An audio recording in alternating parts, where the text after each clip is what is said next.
Bienvenidos y bienvenidas a Incautos Bribones.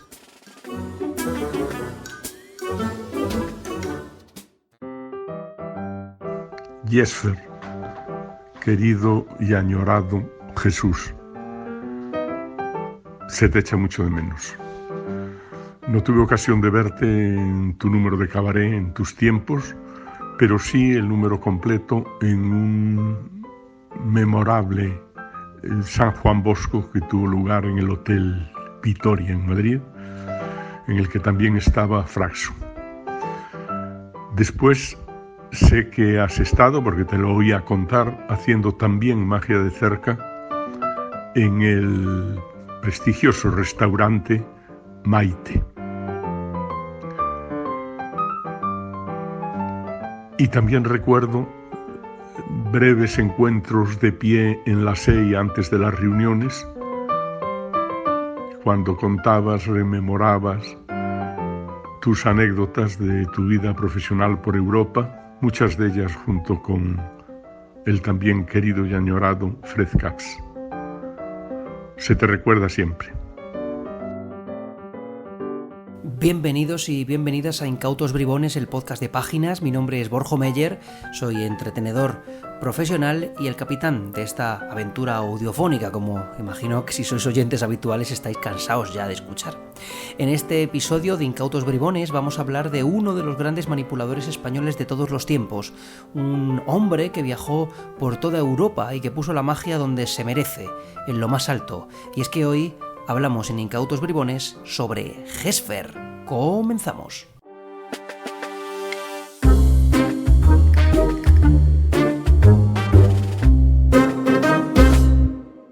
No podía comenzarse mejor este episodio que con las emocionantes palabras de otro gran artista, don Camilo Vázquez.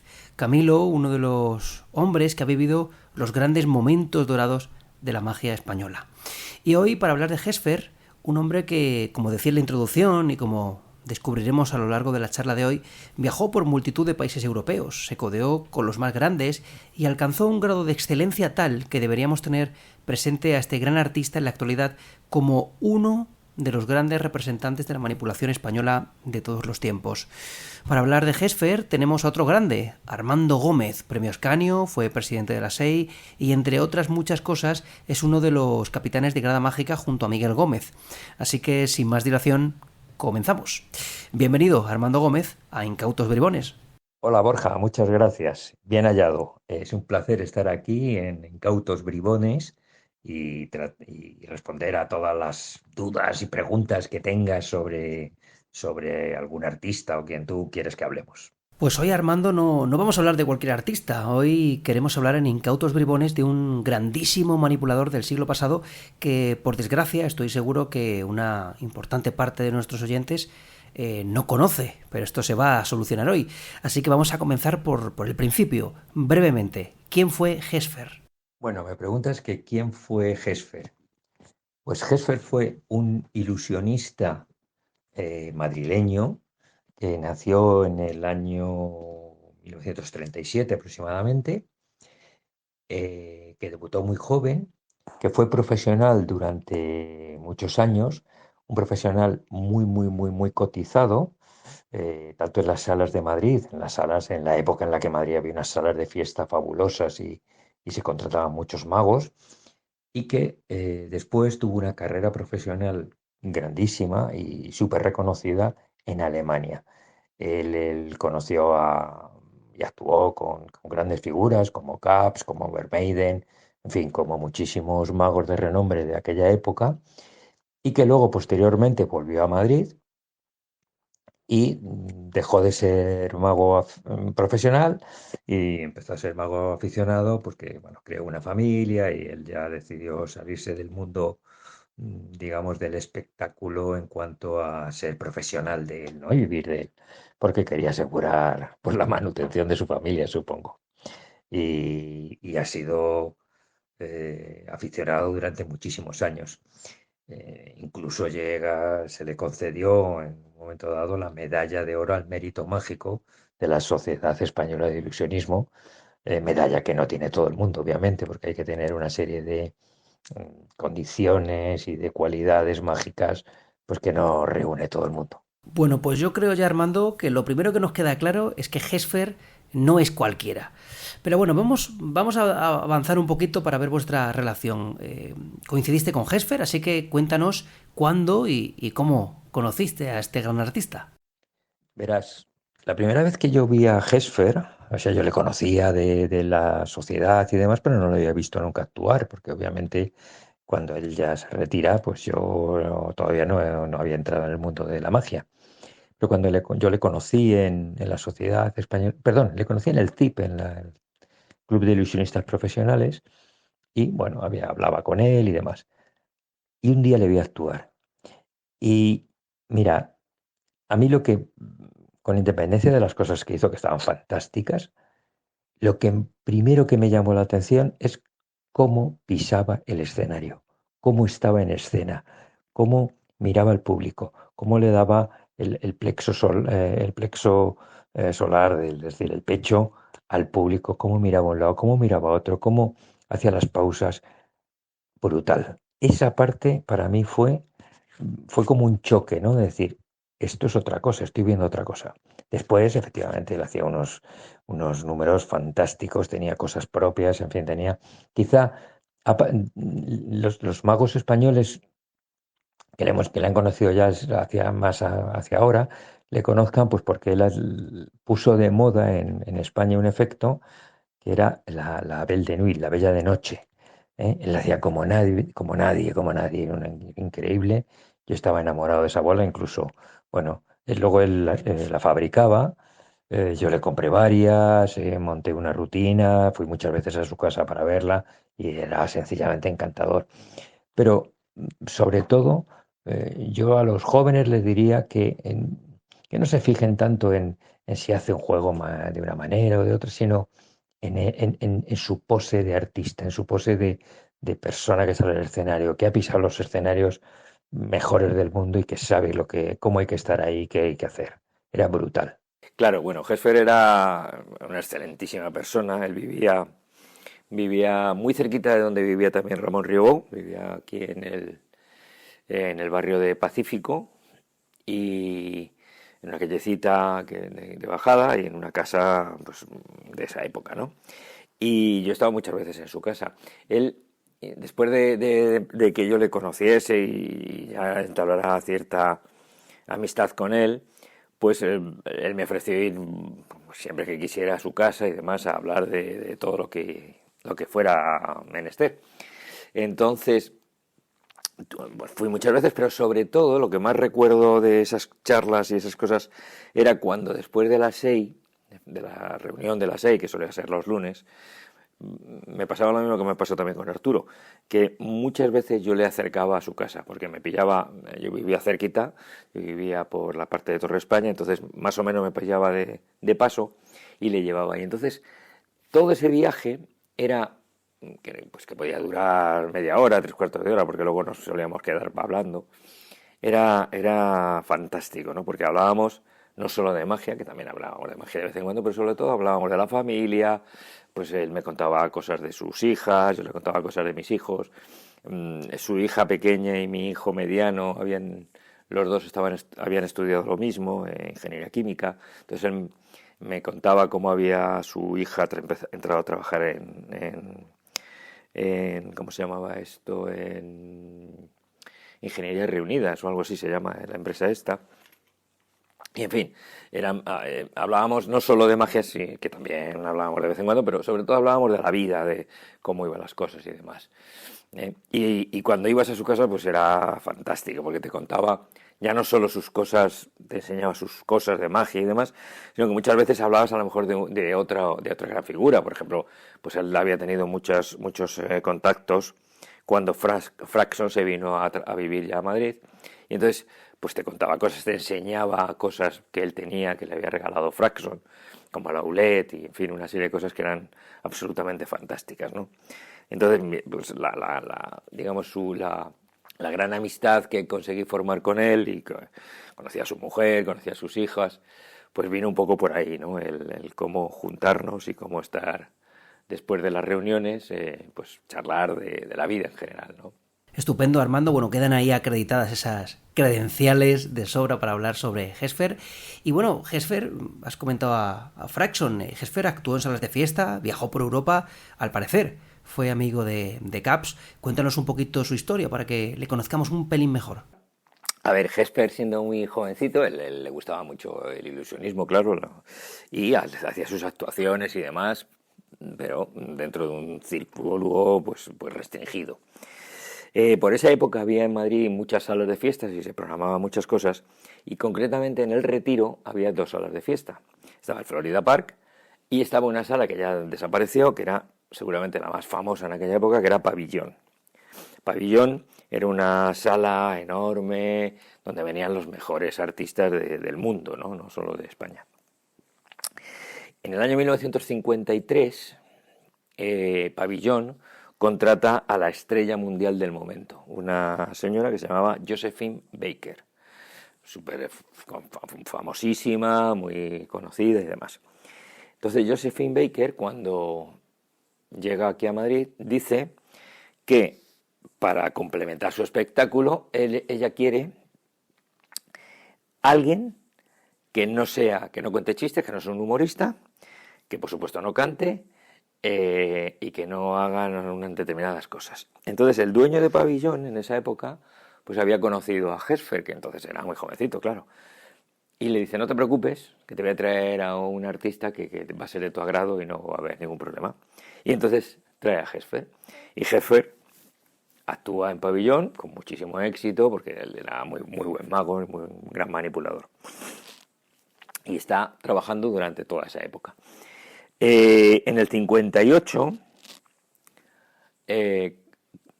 le llama otro de los grandes representantes que había en esa época, un señor que se llamaba Marvani. Entonces Marvani le dice que le quiere contratar en exclusiva y que le va a pagar 2.000 pesetas diarias. Claro, eso es en el 58, 2.000 pesetas diarias, era un dineral. Y Hesper firma. Bueno, entonces, ¿qué ocurre? Que Marvani, cuando se lo lleva a París y allí le explota de mala manera, ¿no? Entonces tiene que trabajar muchísimo, y haciendo dobletes y haciendo de todo y tal. Entonces sí ganaba mucho dinero, pero estaba hasta el pico la boina de trabajar.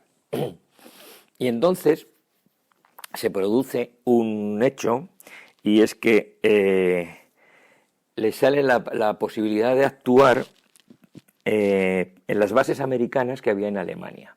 Pero para eso tenía que conseguir que Marvani le dejara.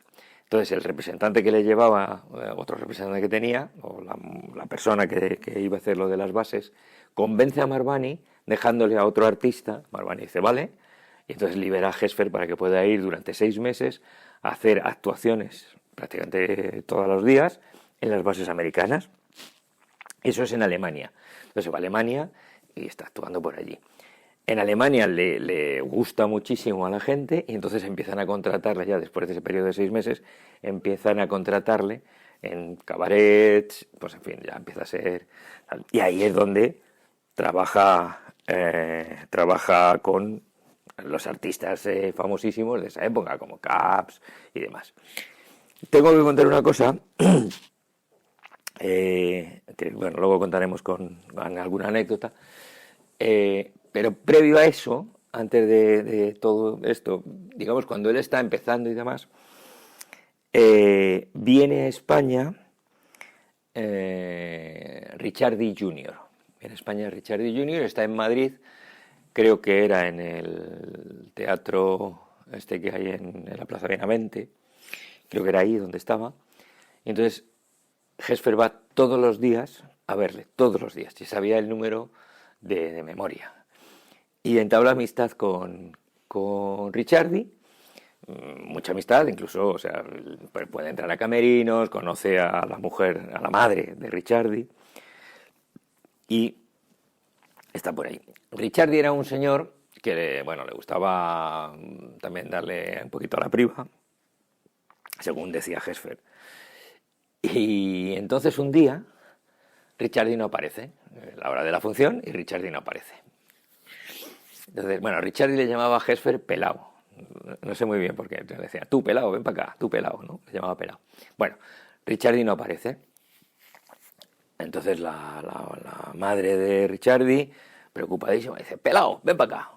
Le planta el smoking de Richardi y le dice, tú te sabes todo, vas a salir. Y cuando ya está a punto de salir, ¿no? Entre cajas ya para salir y tal, en ese momento aparece Richardi y ya pues salió él y tal, ¿no? Pero estuvo a segundos de sustituir a Richardi, haciéndose pasar por Richardi en su espectáculo, ¿no? Una cosa muy curiosísima. A ver, yo cuando Hesper hablaba de Caps, él decía que había actuado con él en los cabarets y demás por Centro Europa, porque él, digamos que toda su carrera profesional la hace en Centro Europa, y allí pues había trabajado con él en el sitio, ¿no? O sea, y que, bueno, pues que tenía cierta amistad con él y poco más, tampoco contaba mucho más, ¿no? Decían que era un magnífico mago, por supuesto, pero no contaba mucho más de eso. Seguimos con historias, seguimos con anécdotas, seguimos conociendo a Hesper, Armando. Dicen que Hesper manipulaba palomas cuando solamente lo hacían Pollock o Sylvain, o también se decía que Fraxon le creó una rutina de cigarrillos. Bueno, aquí hay dos preguntas. Primero, cuéntanos un poco si esto es cierto o no, y también que nos hables un poquito de qué tipo de magia hacía Hesper. A ver, Hesper, yo no le he llegado nunca a ver sus rutinas de palomas, no los he visto. Sé que lo hacía, pero yo no las he llegado a ver, ni he podido ver ningún vídeo, ni ninguna grabación de él haciéndola. Sí sé que las hacía muy, muy, muy, muy bien, y de hecho hay varios magos de aquí de Madrid, pues que digamos, hablaron con él, estuvieron trabajando con él, y les enseñó pues las técnicas de palomas de esa época, que eran todas básicamente con pañuelo, ¿no? Las cargas y demás eran con pañuelo. Entonces, pues yo recuerdo, creo que es Riverson el que trabajó con él una temporada, creo que Jorge Blas también trabajó con él una temporada, y seguramente hay muchos más que yo desconozco. Pero yo no he podido ver nunca la parte de palomas, y él tampoco hablaba mucho de eso. De lo que sí que hablaba mucho era de los cigarrillos. A ver, yo a ver, a mí nunca me dijo que Fraxon le montara la rutina, de hecho yo creo que la rutina era de él. Lo que sí que es verdad es que la habló mucho con Fraxon, pero eso es muy posterior, quiero decir, eso es cuando Fraxon en los años 80 pues viene a España y entabla amistad con él porque vivían más o menos cerca y se veían. Hesper hacía una rutina de manipulación de cigarrillos, voy a decir básica, quiero decir, no era lo de Fraxon, no era lo de otra gente, ¿no? No era lo de Cardini, o sea, era mucho más básica porque él, digamos, hacía más cosas dentro de su rutina, no era un número de 10 minutos, sino que él hacía más cosas. Entonces, lo que sí que es verdad es que inventa unos cargadores que están publicados en una revista alemana, y que, bueno, yo te los enseño aquí para que los veas en sus notas, que eran estos eran los cargadores que él inventa, que son similares a los cargadores tradicionales, pero son más pequeñitos y permitían la carga con algunos detalles importantes, ¿vale? Entonces, él publica esto, yo no me acuerdo dónde, es una revista alemana, porque yo sí que la he visto, la revista y demás, ¿vale? Y su rutina es con cigarrillos encendidos, pero en realidad encendidos no hay muchos, creo que hay uno o dos nada más, pero simula que están encendidos porque él va manteniendo el humo de uno, usando la empalme a la italiana, pues va siempre tirando del que está encendido, pero el que luego tira al suelo es uno de los que tiene empalmados y no es, ¿no? Está muy bonita. Esta es una rutina que en el año, debió ser como en el 99, 1999, 98, 99, cuando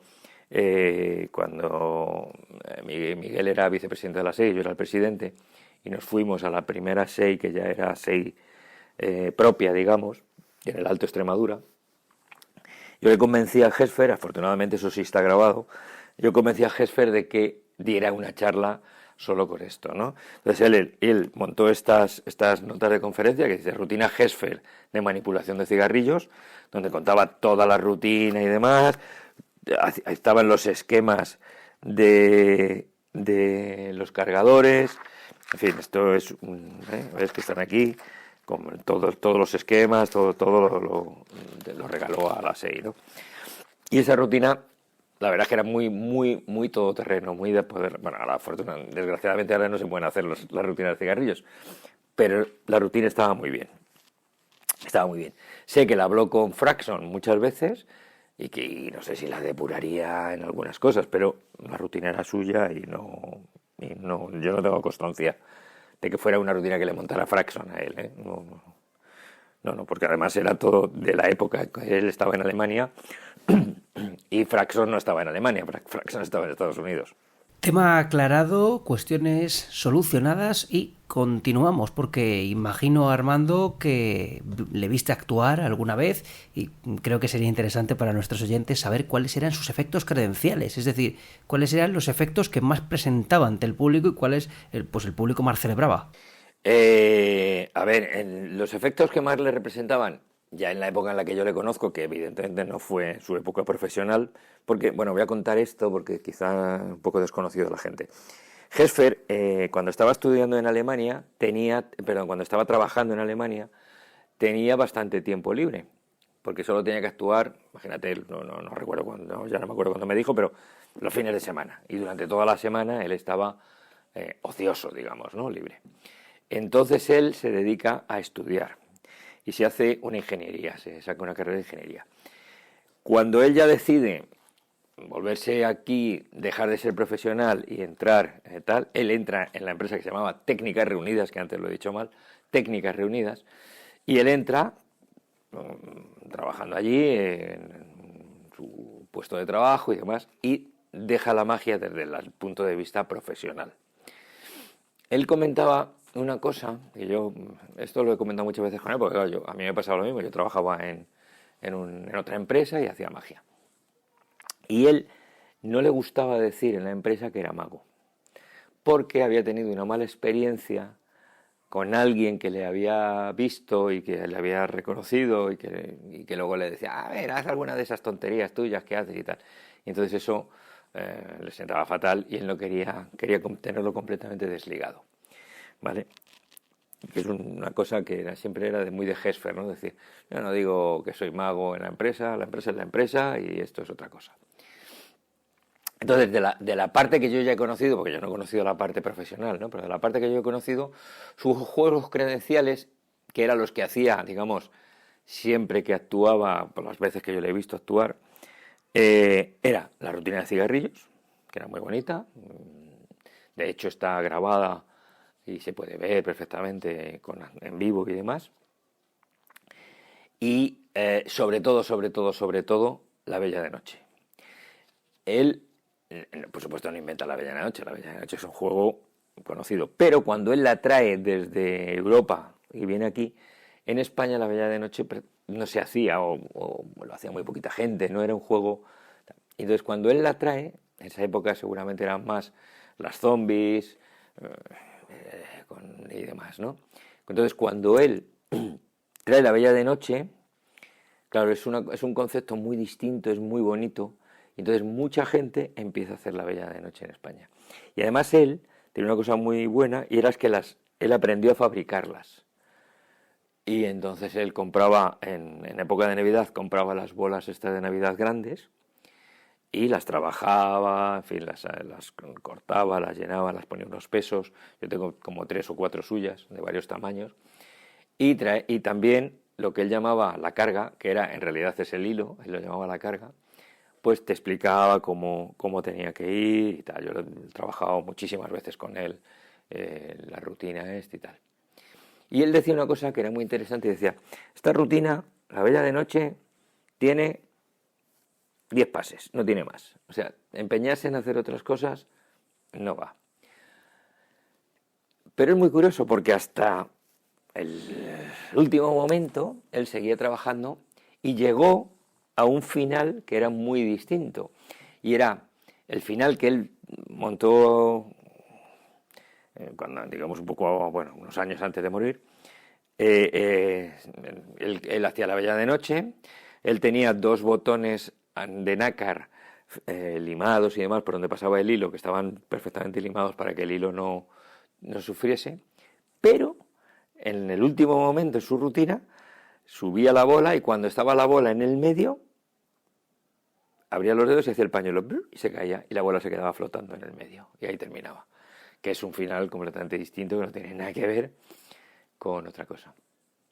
Y es un final suyo que se le ocurrió y cómo hacerlo. Y era muy bonito. Entonces yo creo que esos eran sus juegos referencia, ¿no? Yo los que siempre he visto. Luego le he visto hacer más cosas cuando hablando, esos digamos eran en escena sin hablar. Cuando hablaba él tenía 2 efectos que yo se los he visto también muchas veces.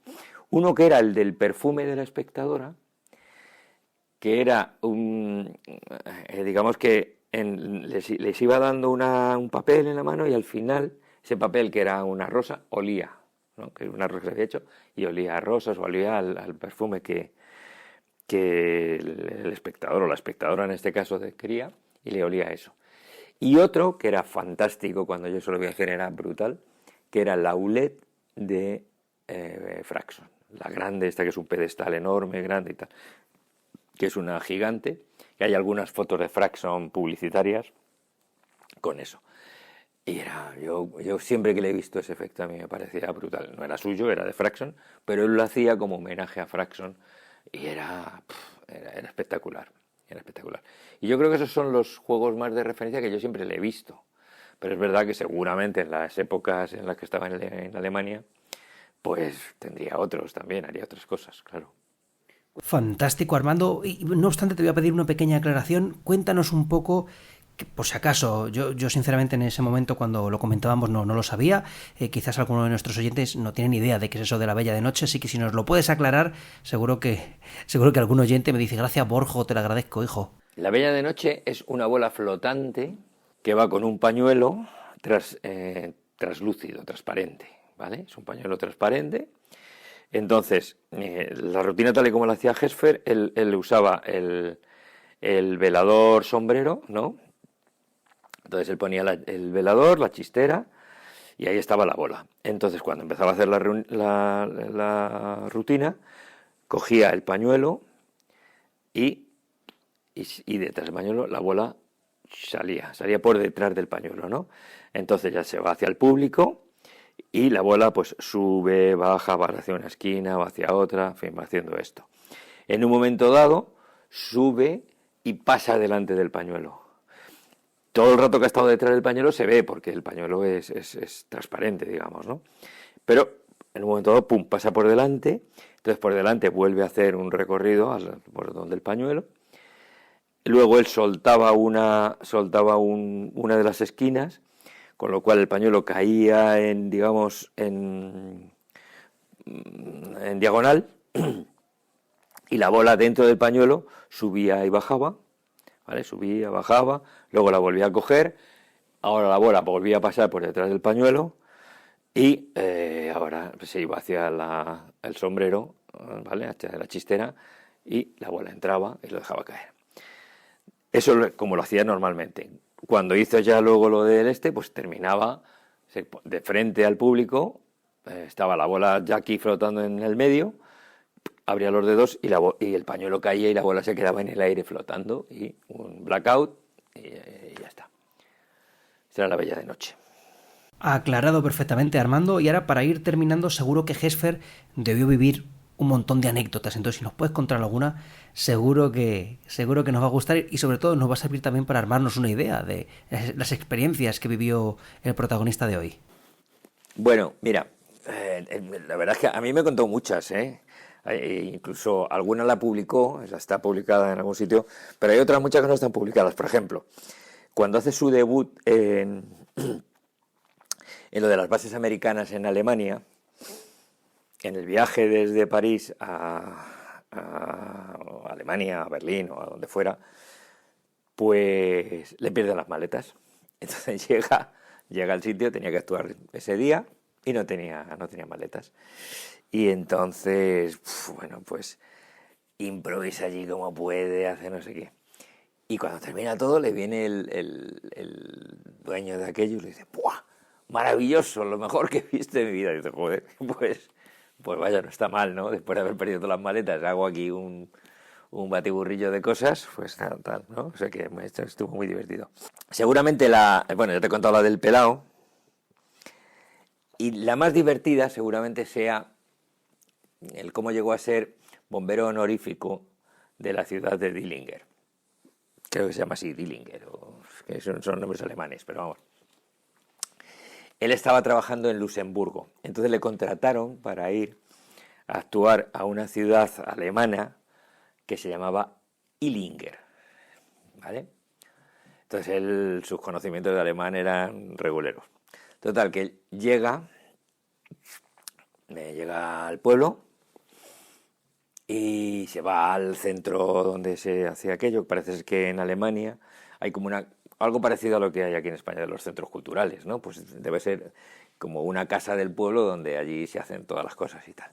Entonces llega allí, hay una fiesta y se presenta, le dice al presentador, mire, yo soy el mago y tal, pues estupendo, usted va a cerrar usted la primera parte. Pues muy bien.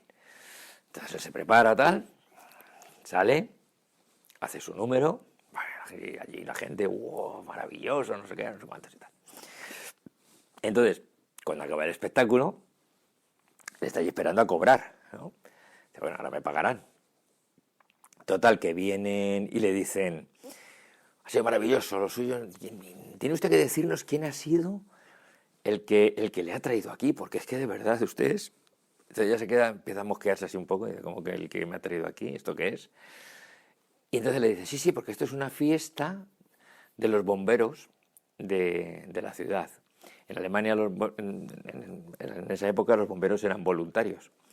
Sí, entonces esto es una fiesta que se hace para recaudar fondos y tal, entonces estamos encantados que usted haya venido aquí a actuar desinteresadamente por esto. El pobre jefe se empieza a quedar y dice, y además, como es lo que más nos ha gustado, le vamos a poner a usted una banda nombrándole bombero, como el bombero de honor de la ciudad.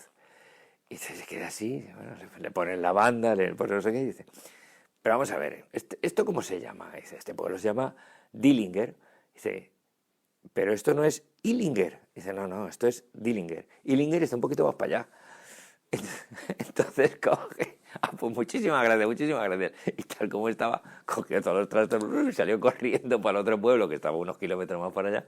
Llegó y actuó y tal, ¿no? Pero era muy divertido porque de esa manera él se fue nombrado bombero honorario de la ciudad de Dillinger, ¿no? Pues, no me digas tú, ¿qué mago ha llegado a ser bombero honorario? Pues nadie, nada más que Helfer. Y hay otra cosa antes que no te he comentado, que me van viniendo cosas a la cabeza. Otro de los juegos referentes en una época suyos era de magia de cerca. Él hacía un juego en los años 50.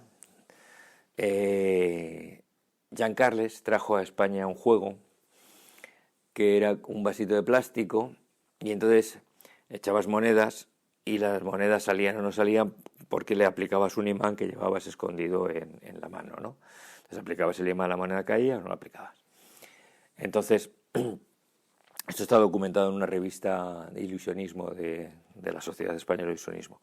Entonces Ascanio, cuando ve eso y tal, pues dice, hombre, esto estaría estupendo si le pusiéramos el imán dentro del vaso y así poderlo aplicar. Y de ahí... yo siempre he dicho que seguramente es la primera referencia que hay a poner un imán en el culo de un vaso y de ahí deriva luego el famoso chop, ¿no? Pero entonces se hacía con monedas, no con bolas.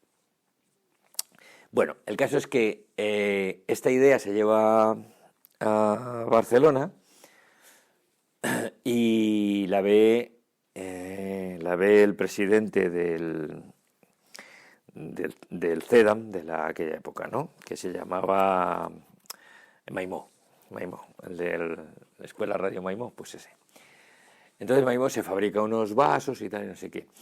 Y cuando hace un viaje a Madrid y tal, y lo hace, y Helfer lo ve, y ve el efecto y tal. Entonces a él se le ocurre coger los cubiletes de cuero y meter ahí. Entonces fabrica unos cubiletes y monta una rutina que posteriormente Maimó la coge también y la llama cubiletes Omiam, que es Maimó al revés, Omiam, y con esa le dan un premio a Maimó le dan un premio en un Thyssen, no me acuerdo dónde, en Baden-Baden o en un sitio por ahí. Pero lo curioso es que siempre que yo le decía, no, porque esto no sé qué, no, eso, los primeros los hice yo y eso es una idea mía y tal, y los hice yo. Y siempre me comentaba eso, ¿no? Anécdotas que me voy acordando de Hesper. Y Armando, para ir concluyendo ya casi, si queremos estudiar a Hesper, ¿dónde podemos acudir? ¿Hay libros, vídeos, alguna revista, alguna documentación para investigarlo? Pues esto es un tema un poco más complicado, porque Hesper en realidad no escribió ningún libro ni nada. Él publicó en una edición, es autor, en Canutillo, mira que te las ves aquí, es una pena que por aquí no se pueda ver, pero vamos, tú lo estás viendo. Y él publicó esto, que son todas las rutinas que él hacía, ¿no? Que se llama Rutinas Hesper. Y aquí están contadas pues muchas cosas, sus rutinas de manipulación de bolas, muchísimas cosas que hacía él, ¿vale? ¿Dónde se puede encontrar esto? Pues no tengo ni la menor idea. No sé si él hizo alguna donación a la March, no lo sé. A ver, si alguien estuviese muy interesado, pues que se ponga en contacto contigo y ya veríamos cómo hacer una fotocopia de esto, porque en realidad, claro, es que esto no está, ¿vale? No está publicado en ningún lado, pero hay muchísimas ideas. Es una pena que no esté estudiado Hesper como merece, de verdad, porque tenía muchas cosas. Y luego también hizo este otro, que este lo hizo cuando conseguimos que diera la conferencia en la SEI, que es solo la parte de cigarrillos, que también está en este, pero vamos, aquí está bien, con todo como te lo he enseñado antes, pasa que este está dedicado y demás. Pero bueno, podemos intentar hacer algo, ¿no? Si alguien lo quiere, pues ya veríamos. La que tiene más cosas se llama Rutinas Hesper, y ahí vienen muchas cosas, cuerdas, bolas, cigarrillos también, o sea, todo. O sea, digamos que este es el completo donde vienen todas sus cosas. Bueno, hay cosas que no vienen, yo creo que aquí no viene La Bella de Noche, por ejemplo. Bueno, o sea, ves una carta cambiante a la vista del público, o sea, es muy curioso, este libro, muy curioso. Vienen cosas como el pañuelo espiritista, cómo hacerlo, alguna técnica de empalmes, en fin, cosas que él trabajaba, ¿no? Y el otro se llamaba Rutina Hesper de manipulación de cigarrillos, que en este caso, ya te digo, está dedicado y pone para mi gran amigo Armando, actual presidente de la SEI y fuente de la que se surtió esta conferencia. ¿Vale? Está su firma, en fin, sus cosas, ¿no? Que yo estoy súper contento. Luego, el CIP publicó una revista donde vienen anécdotas y viene, por ejemplo, la rutina de monedas, esta que he contado con los cubiletes, de cubiletes y monedas, ¿vale? Y cosas de su vida, de las que hemos contado. Es el número 68 de agosto del 2007 y eso lo publicó el CIP. Y no hay muchas más cosas, hay vídeos, pero claro, son vídeos, no son vídeos comerciales, son vídeos, pero vamos, si alguien está muy interesado, pues ya veríamos cómo también darle acceso a ese material. Pues ahí queda ese ofrecimiento de Armando, recordad, hay que estar muy interesado. Y bueno, para ir terminando, una pregunta que incluimos de manera un poquito novedosa cuando hacemos homenajes a ciertos magos. La pregunta, Armando, es si estuvieras en una habitación durante un minuto con Hesper, ¿qué le dirías? Pues seguramente lo primero que haría es darle un abrazo enorme y muy sentido, ¿no? Porque era una persona fantástica. Luego le diría que le echo mucho de menos en cuanto a poder hablar no solo de magia, que hablábamos muchas veces, sino de la vida, ¿no? Porque era un hombre que tenía un sentido de la vida que a mí me emocionaba en su forma de verlo, su forma de comportarse. O sea, no tenía una mala palabra con nadie, todo era amabilidad, todo era fantástico, ¿no? Entonces, si yo pudiera estar ahora con él un minuto, no sé si le diría algo o directamente le pegaría un abrazo y estaría un minuto abrazado con él, sintiéndole muy cerquita, muy cerquita, muy cerquita. Creo que eso es lo que haría, ¿no? Y dándole las gracias por muchas cosas que él me transmitió, no tanto a lo mejor de magia, sino de vida, ¿no? De experiencias de vida. Y ya terminamos, así que muchísimas gracias, Armando, por haber estado en Incautos Bribones hablando sobre Gesfer. Pues muchísimas gracias, Borja. Si quieres en otro momento que hablemos de otro mago, podemos hablar de otro mago, pero sobre todo lo importante es que la gente no se olvide de quién fue Gesfer, que si puede verle, que le vea, porque de verdad es una lección de estar en escena y de muchas cosas, ¿no? Así que la gente lo disfrute. Por supuesto que sí, Armando. Bueno, muchas gracias una vez más. Y hasta aquí este episodio de Incautos Bribones, el podcast de la editorial Páginas. Muchas gracias a Camilo por su estupenda introducción y a Armando por ayudarnos a recuperar la historia de Gesfer. Y antes de terminar, dejadme que os recuerde que podéis enviar un email a incautosbribones@librosdemagia.com con las propuestas de vuestros temas favoritos para el podcast. Si tenéis algún artista que queréis que hablemos sobre él, nos escribís y nos ponemos manos a la obra. Y ahora ya sabéis, recordad en cada pase, en cada broma típica de mago, en cada sutileza psicológica, en cada teoría, que venimos de una tradición y que somos lo que somos gracias a los que han sido. Así que viva la magia y que vivan nuestros maestros.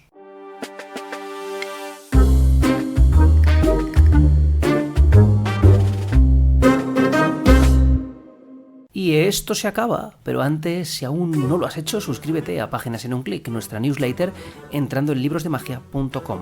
Es gratuita y cada 2 semanas recibirás un montón de contenido mágico de calidad en tu correo electrónico. Así que corre, apúntate. En una semana volvemos con un nuevo episodio de Incautos Bribones.